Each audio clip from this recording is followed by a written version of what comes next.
మార్చిలోనే ఎండలు మండిపోతున్నాయి. భూగర్భ జలాలు ఎండిపోతున్నాయి. తాగునీటి కష్టాలు మొదలయ్యాయి. ఖాళీ బిందెలతో మహిళలు రోడ్డెక్కుతున్న దృశ్యాలు కనిపిస్తున్నాయి. పశ్చిమ ప్రకాశంలో ఎక్కడ చూసినా ఇవే సన్నివేశాలు. ప్రకాశం పశ్చిమాన మంచినీటి ఎద్దడిపై సాక్షి స్పెషల్ స్టోరీ. పేరుకే పెద్ద ప్రాంతం, తాగునీటికి నిత్యం నరకం. ట్యాంకర్ల కోసం పడిగాపులు, గుక్కెడు నీటి కోసం జనం ఎదురుచూపులు. ఒంగోలు పశ్చిమాన ఉన్న దర్శిలో నీటి ఎద్దడి నిత్యకృత్యమైపోయింది. ఏడాది పొడుగునా ఇక్కడ నీటి సమస్య ఉంటుంది. వేసవి వచ్చిందంటే ఇక నీటి కష్టాలు వర్ణించడానికి మాటలు చాలవు.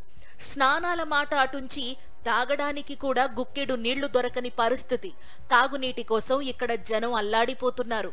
ప్రస్తుతం పొదిలిలో ఎక్కడ చూసినా ఇంటి బయట పెద్ద పెద్ద డ్రమ్ములు, అంతా ట్యాంకర్ల కోసం ఎదురుచూపులు. డబ్బున్నోళ్లు 400 నుంచి 500 రూపాయలు పెట్టి ట్యాంకర్లు వేయించుకుంటున్నారు. రెక్కాడితే గాని డొక్కాడని పేదలు మాత్రం మున్సిపాలిటీ ట్యాంకర్ల కోసం పడిగాపులు పడుతున్నారు. వస్తే 4 రోజులకు ఒకసారి నీళ్లు వస్తాయి, లేదంటే ఆ వారానికి ఇక లేనట్టే. వచ్చే వారం కోటా కోసం ఎదురు చూడాల్సిందే. ఇంత దయనీయమైన పరిస్థితి పొదిలివాసులది. సాగర్ నీళ్ళు ఇంటింటికి వేస్తామన్నారు, ఇంటింటికి అయిపోతే అయిపోయినారు. మామూలుగా వదిలితే ఏడనోసారి తెచ్చుకునేవి అయ్యి రావటంలా. ట్యాంకర్లు వదులుతామన్నారు, జనవరి నుంచి ట్యాంకర్లు వదులుతామన్నారు. ఒక సుక్కొస్తున్నాయి ట్యాంకర్లో నీళ్లు రావటంలా. మేము ఎక్కడికో రథం కాడికి పోయి ఒక బిందె తెచ్చుకుంటే అవి ఒక పూటకు కూడా రావటంలా.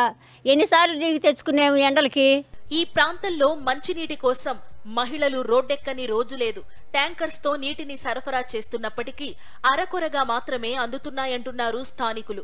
అధికారులు ట్యాంకర్స్ కి బిల్లులు చెల్లించడం లేదు. దీంతో యజమానులు ట్యాంకర్లతో నీటి సరఫరాను ఆపేస్తున్నారు. ఫలితంగా ప్రజలు నానా ఇబ్బందులు పడుతున్నారు.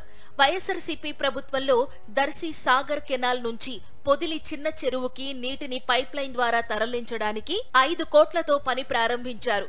80% పనులు కూడా పూర్తయ్యాయి. కూటమి ప్రభుత్వం వచ్చాక ఆ పనులను అటకెక్కించారు. మాకు అసలు చాలా దూరంగా ఉంది. పైపులు వస్తే సగానికి వచ్చి ఆగిపోతుండే. అక్కడ పోయి మా నీళ్ళు తెచ్చుకోవాలంటే ఎంత దూరం అవుతుంది. మాకు పనికి పోయే వాళ్ళం అయితే మీ పొద్దున్న లేచి పనికి పోయి వచ్చి తెచ్చుకొని చేయాలంటే నీళ్ళు అందట్లేదు. ట్యాంకర్ లాగిపోయినాయి. ఎప్పుడు వస్తుందో తెలియని నీటి ట్యాంకర్ కోసం నిద్ర మానుకుని మరీ ఎదురు చూస్తున్నామని, 2 రోజులకు ఓసారి స్నానం చేస్తున్నామని ఆవేదన వ్యక్తం చేస్తున్నారు స్థానికులు. ఎన్నికల ముందు గెలిచిన నెలకే ఇంటింటికి నీళ్లిస్తామన్న కూటమి నేతలు ఓట్లు వేయించుకున్న తరువాత కంటికి కనిపించడం లేదని ఆగ్రహం వ్యక్తం చేస్తున్నారు. ప్రస్తుతం పొదిలి వాసులు బిందెడు నీళ్ల కోసం కిలోమీటర్ వెళ్లాల్సి వస్తోంది. ప్రభుత్వం వారానికోసారి నీరు వదులుతోంది. అది శివారులో ఉన్న బస్తీల వరకు రావడం లేదు. ట్యాంకర్ నీళ్లు ఆపేశారు. ట్యాంకర్ కొనుక్కోవాలంటే డ్రమ్ వచ్చి 30 రూపాయలు పెట్టి కొనుక్కోవాల్సి వస్తుంది. మేము ఏడ పెట్టి కొనుక్కోగలము? మేము కూలి చేసుకుంటే తినాలి, లేకపోతే లేదు. ఎక్కడి నుంచి వస్తాయి మాకు కొనుక్కోవడానికి నీళ్లు అని మేము అడుగుతున్నాము. మా సమస్యని తీర్చమని అడుగుతున్నాం మేము. పొదిలి పట్టణంలో 30 ఏళ్ల కిందట అప్పటి జనాభా ప్రాతిపదికన నీటి సరఫరాకు ఏర్పాటు చేశారు. కానీ ఇప్పుడు పట్టణం భారీగా విస్తరించడంతో పాటు జనాభా కూడా 2 ఇంతలకు మించి పెరిగింది. 30 ఏళ్ల కిందటి ప్రణాళిక ప్రకారం మనిషికి 40 లీటర్ల చొప్పున నీటిని అందించాలనే ప్రణాళికనే ఇంకా కొనసాగిస్తున్నారక్కడ. ఈ లెక్కన చూసుకుంటే రాబోయే రోజుల్లో ఇక్కడ నీటి సమస్య మరింత పెరగనుంది. 500 అడుగుల నుంచి 800 అడుగులు బోర్లు వేసినా నీటి జాడ కానరాని ఈ ప్రాంతంలో హ్యాండ్ బోర్లు ఎప్పుడో ఎండిపోయాయి. దర్శి నుంచి పొదిలికి వచ్చే నీటి వాటాను పెంచాలని ప్రజలు కోరుతున్నారు.